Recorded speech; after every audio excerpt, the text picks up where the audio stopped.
শারীরিক প্রতিবন্ধকতা যাকে থামাতে পারেনি, বরং লড়াইয়ের তীব্র আগুনে খাঁটি সোনা করে তুলেছে, তার নাম রানা। সমাজে আর 10 জন মানুষ যেখানে প্রতিবন্ধকতাকে পুঁজি করে বা পরিস্থিতির শিকার হয়ে ভিক্ষাবৃত্তির সহজ পথ বেছে নেন, রানা সেখানে এক উজ্জ্বল ব্যতিক্রম। মানুষের সামনে হাত তিনিও পাতেন, তবে করুণার জন্য নয়, নিজের ঘাম ঝরানো পণ্যের সঠিক মূল্যটুকু বুঝে নিতে।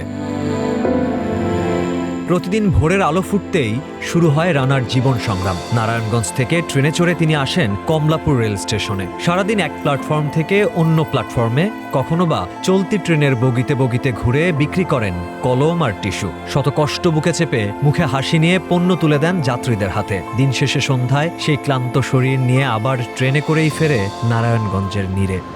আমি ব্যস্ত করি, ভিক্ষা করি না, নিয়ে মাছ ভিক্ষা করি না। আমি গরিব মানুষ ভাইয়া, নিয়ে গা ভাইয়া 10 টাকা।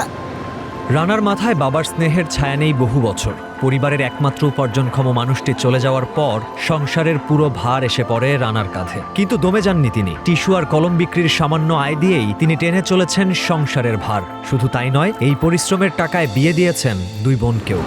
20 বছর আমার বাবা মরে গেছে, 20 বছর।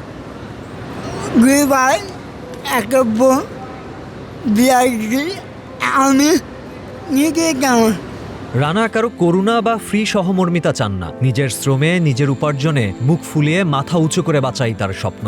রানার কাছে জীবন মানেই এক অদম্য লড়াই, আর সেই লড়াইয়ে হাত পাতা ভিক্ষা নয়, নিজের সততা আর কর্মই তার একমাত্র শক্তি। হাবিবুর রহমানের তথ্যচিত্রে মাহফুজা রেফিন, গ্রিন টিভি ডিজিটাল।